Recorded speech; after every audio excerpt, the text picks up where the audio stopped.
Hello everyone and welcome to the Cotton Bowl. UConn, for the second time in the series, has made it to the college football playoffs, this time with a first round bye after defeating the Utah Utes in the Big 12 championship. Utah then went on to face our opponents today, Kansas State, in the first round of the playoffs, where Kansas State got the upset victory on the road and now face the Big 12 champs in UConn today. UConn looking to make it to the semifinal, K-State looking to do the same. Who's the better team today here in the Cotton Bowl? This is a team we are familiar with, beating them back in week number 7, 24-14. The defense was able to keep them in check last time. Will they do the same here? Well, it's an elite start as Clyde Novak takes down Kevin Francisco for a safety all the way back into the end zone after a bad kickoff return. And just like that, UConn takes a 2-0 lead and they'll get the football to start the day.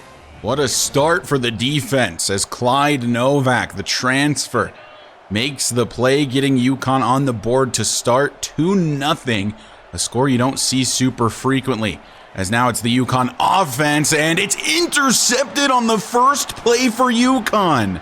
Deflected as Pelshak took a hit, and a diving play from the K-State defender. This is the wackiest start to a football game I have ever seen. K-State will take over. In prime field position as well, 1st and 10 from the UConn 32. Francisco under pressure, hit as he throws, but finding his man, and it's a touchdown for Kansas State. 3 plays, 2 turnovers, and 9 total points scored after the PAT. This is an incredibly weird start to the Cotton Bowl. I don't think anyone expected this. It's going to be 7-2 for Kansas State. What a fascinating start it has been. Let's see if we can settle into this one. It's already 7-2. Not even 30 seconds have passed off the clock. Cadet is into the open field. Can't stiff arm the defender. Still a solid pickup. 1st and 10 from our own 42. Cadet will get another carry. More running room for Max and gets 9 more. On 2nd and 1, Tobin is now the back and he will get the carry. Bouncing this to the outside, makes a juke back to the middle and going down at the enemy 37. 1st down and 10 as we'll look to throw for what is essentially the first time today, as Pelshak threw an accidental pick on the first one. Not that any pick is on purpose, but I think you know what I mean, as it was just bobbled around and then intercepted. 1st and 10 from the 25. Pelshak throwing, wide receiver screen for Overhauser, is going to lose a yard. Now a 3rd and 11. As Pelshak looks to throw, and right side nearly intercepted. Probably should have been in the direction of Tevin Madu. Will settle for a field goal attempt. The kick is on its way, veering left, but stays in that upright. And it is 7-5 off of the leg of Tyreek Hollis. 1st and 10, K-State. Only the 3rd play the offense has run all day goes on the ground for 3. Out of the shotgun, Francisco will hand this one off, and still on his feet somehow is Edward Davis. 3rd and 7 now for Kansas State, as Francisco will delayed handoff. Davis nowhere to go because Addison Biggs was a spy in the middle. It's actually going to lose a yard. Either way, it's a punt away for the Wildcats. Back to the offense for the Huskies, starting right around midfield. Really good field position so far today, as Tobin gets basically nothing. 2nd and 8 just past midfield now, as Max Cadet will get the carry, trucking over 1 up to 33 yards on the day for number 33. And now on 3rd and 2, UConn has come out in the Wildcat formation. Cadet gonna carry it. Lambo, the lead blocker. Cadet with a huge burst of speed up the middle and gets to the 30. 1st down and 10. Tobin in the backfield now, as Pelshak will throw. Wide open is the tight end. Dan Sanders had the game-winning touchdown against Utah in the championship. 1st and 10 from the 17. To throw is Pelshak, and it's intercepted on the left side. Somehow through the hands of Charles Van Horn, and Kansas State picks off Pelshak for the 2nd time. The Wildcats will take over at their own 17 off of the interception from the safety Denzel Roper. I mean, what can you really say? Van Horn is in front of Roper and just lets it go through his hands. A weird start to this game. 4 minutes left in the first. There's already been so much action, a number of turnovers. 2 picks already for John Pelshak. He threw that amount against Utah as well. 2nd down and 8 from their own 19 as they flip sides of the field. And it's a delayed handoff to Davis. Some running room to the right side and a 1st down. From the 33, they're out of the pistol. Davis still the back. Keogh jumped. And it is going to be on Adonis to make it a 1st and 5 instead of a 1st and 10. And it's an RPO, but it's going to be intercepted by Jamie Santos, severely underthrown. Santos, one man to beat, has to juke him out, loses speed because of it, and goes down at the K-State 18. What has this game turned into? An absolute mess is what I'm seeing, as UConn will take over off of, what is that, the 4th turnover on the day? Man, oh man, neither team able to set in. Nerves obviously a factor thus far, as Cadet will carry this one for 6. Now it's a 3rd and 1 at the 9. Max Cadet to get the carry, gets the first easily, goes down at the 5. John Pelshak is lined up wide to the left, wildcat formation for the Huskies. Cadet in motion. He will get the carry. Can he get to the edge and find the end zone? He's just short. Max Cadet down at the 1. I formation as we rapidly approach the end of the first. 2nd and goal from the 1. Cadet is in the backfield. Pelshak hands Max Cadet. Touchdown UConn. And they will take the lead back for the first time since they had it after the safety to start the game. Max Cadet has really been the only player on this offense so far in the first quarter that has been efficient at all. We've been handing him the ball a lot because of that, and it pays off here for 6. So maybe the second quarter is where these two teams will settle into the game. It is 12-7 in favor of the Huskies. Davis gets the carry and Gerard Byler's in the backfield, allowing only a yard. 2nd and 9 from the 16 as Francisco will look to throw. Quick throw over the middle and a tackle made by Josh Dora, but a 1st down for the Wildcats. Wide receiver 3, Marshall Donahue on the reception. It's really Amari Hawkins on this team that seems to give us the biggest issue. It's number 18 in the slot on the left. Doesn't matter, though, as it's a carry for Davis, brought down by a number of Huskies defenders. 2nd and 5 from the 34. Handoff Davis, and for some reason, Addison Biggs was not on the football field. He is back on the field for this play. 1st and 10 from the 42. For Kansas State, under pressure, and down he goes. Kevin Francisco. It's Addison Biggs, the man I was just talking about, making a big-time play. Addison, big-time Biggs. So now a 2nd and long. Francisco to throw, and over the middle, trying to make this more manageable. It is Amari Hawkins setting up a 3rd and 9. From the 43, 3rd down here. Under pressure again. Keogh can't chase him down. Some open space for Francisco. And they're going to say he got the first with forward progress. So a 1st and 10 past midfield. Best offensive drive so far for K-State. Davis stiff arming Dora, but goes down to Dennis Colin. 2nd down from the enemy 46. Francisco launching one down the field. He likes what he sees, and for good reason, as it goes to the 7. That's Steve Hendricks against Jamie Santos. No underthrow this time as Francisco connects with his favorite target. A good solid drive for the Wildcats here. Handoff Davis. Nowhere to go. Adonis Keogh in the backfield. Adonis, of course, winning the Defensive Player of the Year honors for college football this season, proving why with that TFL. 2nd and goal from the 9. That is incomplete. Really good defense. A.J. Hepburn on the breakup there. Now a 3rd and goal from the 9. Francisco, UConn sending heat. He's under pressure. Hit as he throws, and it falls harmlessly to the turf. Kansas State going to have to settle for a 3-point attempt. This will make it 12-10 if it is good. I imagine it will be an absolute chip shot here, and that is right down the middle.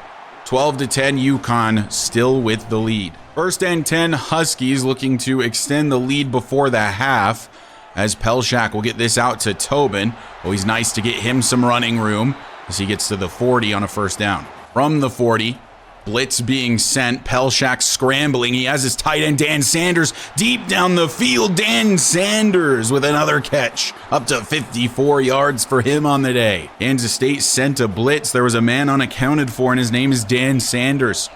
Really vital in the win against Utah. Looking to be vital here against K-State as well. 1st and 10 from the 19 as Cadet will get a carry, but only finds 3. 3rd and 8 from the 16.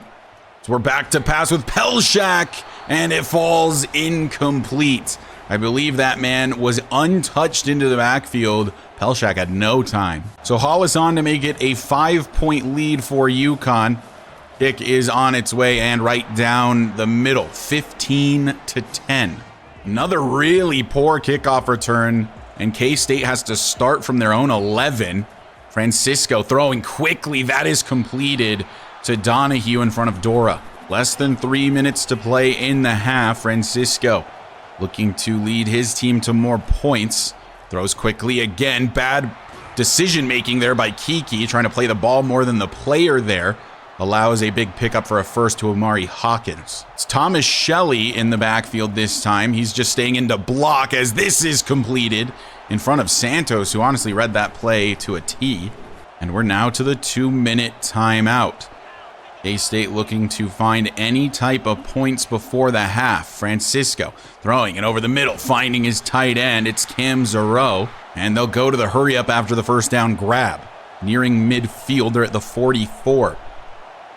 Francisco back to pass, all kinds of time. Perfect pocket for Kevin Francisco. Byler lays a big hit on Hawkins, but he holds on. It's now a 2nd and 1, a minute and a half left. Francisco, same formation. Davis to his left will throw, does so quickly. Santos struggling to keep up with Steve Hendricks. Now about a minute left to play. Francisco again to throw. This one is complete and brought down quickly is the tight end. That's Josh Dora, a loss of 2. Kansas State uses their first timeout. 2nd and 12, empty set for Kevin Francisco.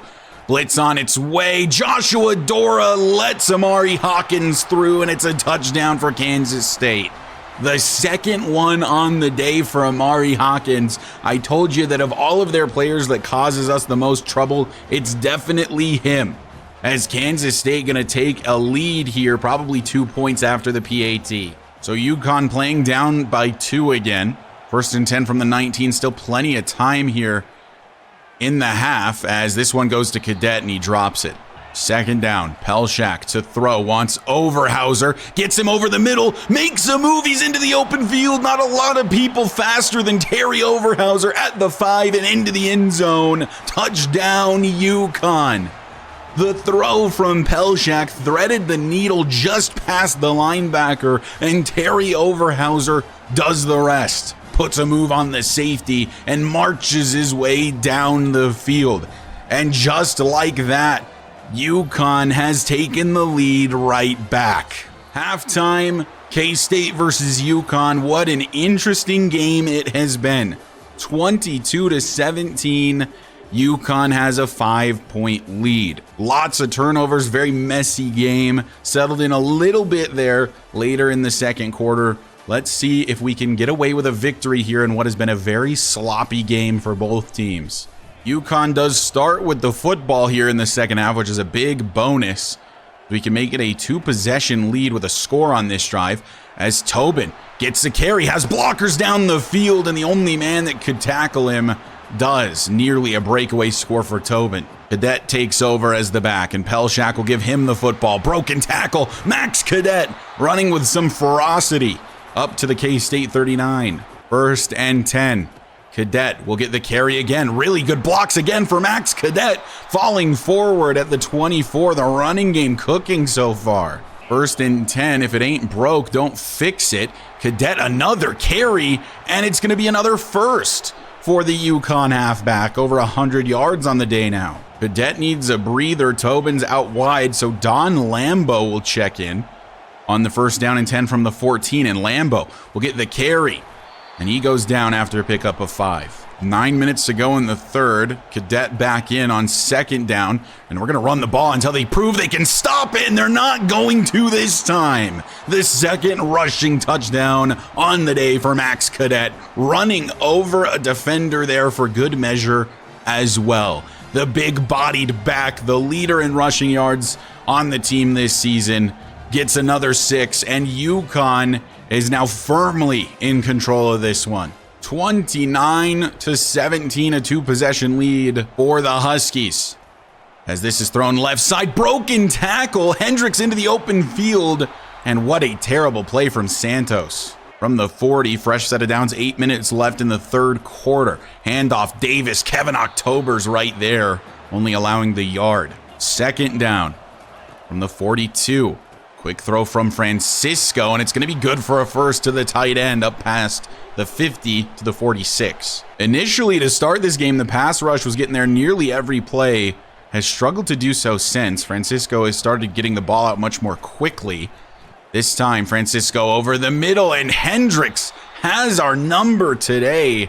Steve Hendricks with another first. First and 10 from the Yukon 25. Quick work for the Cats. Francisco will change the play. Davis is to his right.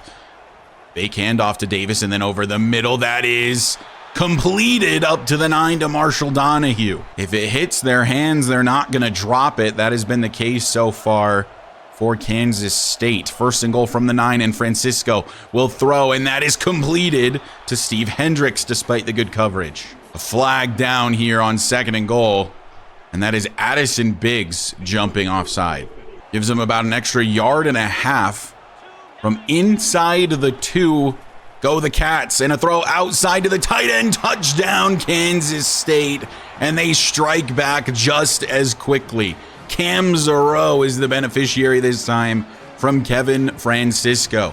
And they appear to have figured our defense out, as everything in the passing game is working really since the second quarter. Kansas State has figured out the pass. UConn appears to have figured out the run, not throwing the ball in their last drive, only running it, and it working very well. Cadet will continue that as he gets about another 15 to start this drive for UConn. Again, if it ain't broke, don't fix it. They're not giving us a reason to pass the ball, as it's going to be another first down pickup, this time for Dorian Tobin. Goes for about another 15. Until they prove they can stop it, we're just going to run the football. Tobin will get another carry. And you know what? It's not a first, but it's still 7, which is plenty enough to keep running the football. On 2nd and 3 from the 38, we're back to pass, and Pelshak launching one deep. Tevin Madu's way, and it's intercepted in the end zone and taking a knee. The Wildcats will take over. We liked the formation with the one-on-one coverages. It's just that Pelshak put the ball too far to the inside, and it was interceptable as he got hit. Let's see if the defense can figure some things out, as now Kansas State has an opportunity here to take a lead, as this is a forced fumble by Dennis Colin, but it rolls out of bounds. 2nd and 11 after the scary play for Kansas State from the 19. Scrambling and tripping over D'Angelo Townsend is Kevin Francisco. It's 3rd and 16. That will go down as a sack for Townsend. I think it's more a sack for the right tackle, as this is a screen setup. Need the blockers for Hendricks. Byler makes a really good tackle, forcing the 4th and 8. Well, as soon as we threw the football, it was a turnover, so perhaps that's a sign to just stick to the ground game. 1st and 10 from the 44. Nobody gets to the second level to block the linebacker, though. 2nd and 9. So we look to throw for Dan Sanders. A flag is down. Sanders fighting. Has the first, probably. It's not going to matter, as Manny Smith gets a holding call. And that might very well be his only one so far this season. He had a problem last year. Appears to have fixed it, but it comes back today. 2nd and 19. So we'll hand this off to Tobin. And he can't make the man in the middle miss. So it's only a pickup of 3. 3rd and long for Pelshak and the Huskies, as he's back to pass, and down he's gonna go. It's only a 4-man rush. 3 men got through. Pelshak needed time for things to develop, and the line couldn't give it to him. So we're gonna need the defense to get another stop. 24-29 as we rapidly approach the fourth quarter. A throw over the middle to Marshall Donahue is completed in front of Nate Putu. First and 10. It is officially the final quarter of action here in the Cotton Bowl. It's a keeper for Francisco. Well played by Addison Biggs. He had a read on both of them. I don't think it mattered where that ball went. 2nd and 8. Somebody jumped, and this time it's the Wildcats. False start, they'll back it up. 2nd and 13 now from the Yukon 47. Out of the pistol, Francisco will look to throw and just has to kind of spike it into the turf. I believe that was supposed to be a running back screen. 3rd and long for Kevin Francisco and the Kansas State Wildcats. He's back to pass. He's hit as he throws by D'Angelo Townsend, and it falls incomplete. That is a big-time stop by the UConn defense. UConn 11 minutes away from moving on to the next round of the playoffs. Tobin will get a carry as we attempt to maybe try to chew some of this clock, but no gain. The running game was cooking before. It seems to have fizzled out at least a bit. So we look to throw with Pelshak, and under pressure again. Incomplete over the middle. 3rd down and 10. We're back to pass. And we get this to Dorian Tobin, and he is short of the first down marker and experiencing some severe wear and tear. It's 4th and millimeters, let alone inches. Staying on the field in this situation are the UConn Huskies. 10 minutes left to play in the fourth. 4th and inches from our own 30. It's a sneak for Pelshak. He fumbles the football. It's recovered by UConn, but it's a turnover on downs anyway. Pelshak fumbling in a very crucial moment. Then K-State will take over. 1st and 10 from the UConn 25 for the Wildcats. Francisco throwing to the outside. That is completed to Amari Hawkins. So now the defense in a tough situation, wanting to hold them to a field goal as Davis will get the carry, nearly finding 6, brought down by Joshua Dora. From the 5, a 1st and goal out of the pistol. Davis will get the carry. Joey Terrell not allowing him to cross the goal line. 2nd and goal now from the 4, still out of the pistol, still Davis in the backfield. Francisco throwing end zone. Touchdown, Kansas State. Capitalizing on the miscue from the UConn offense. And here in the fourth quarter, Kansas State will take the lead. I have to assume they're going to go for a 2-point conversion here. Try to make it a solid 3-point lead rather than 1 or 2-point lead. So from the 3, it's a 2-point conversion attempt. Francisco will throw. He will scramble, and he will be short. Joshua Dora with a big-time tackle at the goal line. This means that a field goal will take the lead for the Huskies. It's been one of the worst games in the career of John Pelshak.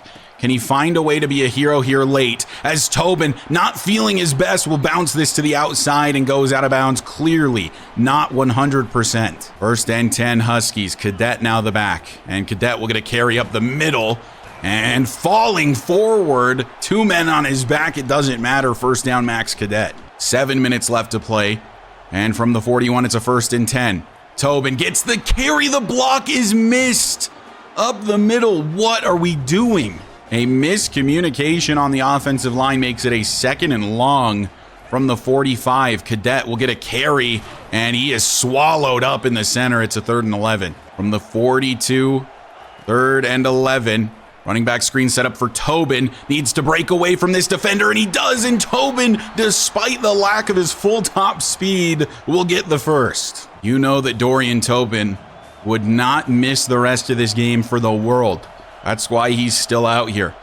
About 5 minutes left to play. 1st and 10 from the 30 as Cadet will get a carry. Really good blocking from Jeffrey Ritchie at the 2nd level. Allows Max Cadet a first. Tobin back in the game after 1 play off. And he will get the football. Up the middle goes Dorian Tobin. He's got another first. Wildcat formation. It is Dorian Tobin lined up as the quarterback. 4 minutes to go. 1st and goal from the 9. Cadet comes in motion, but Tobin will keep. Cadet, the lead blocker, but Tobin cuts it back, takes a big hit, and he stays on the ground a little longer than you'd like. 3.5 left to play. 2nd and goal from the 6. Pelshak to throw. Wants Terry Overhauser. Does not get into the end zone. He's down at the 2.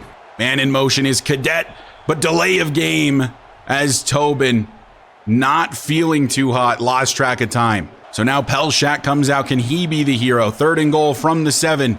Pelshak to throw. He wants Overhauser, end zone, touchdown Yukon. Terry Overhauser, his 2nd on the day, will give the Huskies the lead back. It is 30-35. We will be going for the 2-point conversion, attempting to make it a 7-point lead.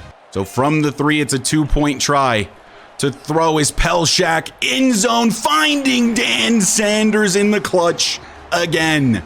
Captain Clutch at this point is Dan Sanders. It is a clean touchdown lead for UConn. Great throw by Pelshak, by the way, under pressure there. Another poor return, and K-State will start from their own 11, needing to tie this football game with a score and a PAT. Davis, nasty spin move, gets Santos out of his shoes. 1st and 10 at the 24. As they do not allow that to hit the 2-minute timeout. Throwing over the middle, and man, oh man, can we just not keep up with Steve Hendricks. 2 minutes to go. They have all 3 of their timeouts. They're practically to midfield already. Throwing, taking a deep shot, and it's intercepted by George Kiki. Steve Hendricks can't bring him down, and Kiki will go down at the 30. George Kiki with one of the most clutch one-on-one interceptions you're ever gonna see. Francisco had been cooking with Steve Hendricks for most of the day, tries to give him a one-on-one opportunity against George Kiki, but Kiki is one of the best jump ball specialists in the country, and that was a mistake. A chance for UConn to put this game away. 1st and 10 from the 30. So we're lobbing this to Dorian Tobin, but he can't make the grab. They left him by himself. Felt like a good opportunity to get him the ball. The big issue is that did not burn a timeout. Minute 43 left to play. Tobin will get the carry, and man, the blitz was just right there immediately. 3rd and 14. Tobin is going to get the carry again, really nowhere to go, and K-State will burn a 2nd timeout. So they're actually still going to have a timeout remaining when they get the football back. So here we go. A touchdown will tie it. 1.5 minutes left to play. They have a timeout. Hendricks, he'll throw. Joey Terrell with an interception over the middle. Joey Terrell, the captain of the defense, he had a down year, but he just put the dagger in the backs of the K-State Wildcats. Kevin Francisco with another mistake, back-to-back throws, back-to-back interceptions. Joey Terrell just sent UConn to the semifinals. Sometimes EA writes a better script than you can ever really think of. Joey Terrell losing his duo, Raheem Lovelace, had a down year, did not win best linebacker like he did last season, but he gets the interception that is the dagger over Kansas State to send UConn even deeper into the playoffs here in his senior season. This very well could have been the final game of his career. He said, no, I want at least one more. John Pelshak in victory formation is about to take a knee for the UConn Huskies and lead them to the semifinals of the college football playoffs. We're one of the 4 best teams in the country, ladies and gentlemen. 37-30 is the final. A couple clutch interceptions from the defense to end it. Pelshak having easily the worst game of his career. Max Cadet, Dorian Tobin stepping up in the running game to help him out. The defense making a couple of huge plays. But man, was this a scrappy football game. A number of interceptions from both teams, just really in the trenches, duking it out. And I think the better team won today. So UConn has won the Cotton Bowl, the quarterfinal playoff game. They will move on to the semifinal now, and we'll see who they face in just a moment. But whoever it is sure to be the biggest test UConn has faced all season. Before we advance the week, here's a reminder as to who is playing. We will play the winner of the Oregon-Cal game. So let's go ahead and advance the week and find out who our next opponent is. UConn will appear in the All-State Sugar Bowl against the California Golden Bears. They beat Oregon, and it'll be number 2 UConn versus number 5 Cal. We've now also unlocked the strategist archetype for our coach. Georgia does end up beating Florida 27-20 is the final there. SMU 28-21 over Ohio State. And Cal kind of dominating Oregon 22-7, not particularly close. The only one that wasn't a one-score game, actually, of all the matchups. Looking at Cal's roster, this is not a team that you'd expect to be here. They finished first in the ACC. Braylon Wilkes is their quarterback. He's a senior. Their main halfback is Victor Nwokedi, and their receivers aren't particularly great either. They do appear to have a pretty solid offensive line. In fact, a very good offensive line and a good D-line. A lot of 90s on the D-line. Seems like this is a team that has been kind of carried by their defense. Yeah, really solid defensive lineup. So it's time to lock in. UConn a game away from a national championship appearance. Have to beat Cal in the Sugar Bowl, and then we're there. And you can't help but wonder, is UConn ever going to have a defense this good again? If there was a year they were going to do it, it might be this one with the elite defense that they have behind this offense. But anyway, that is going to do it for this episode. Thank you guys so much for watching and for the continued support. Shout out as always to the channel members. You guys are the reasons I continue to make videos. If you want to become a channel member, you can do so by hitting the join button down below for as low as $1 per month. But if you find yourself coming back on the regular and you aren't already subscribed, go ahead and hit that sub button for me. It does help me out a lot. And I will see you guys in the next episode where UConn looks to continue the run. Can they make it to the national championship?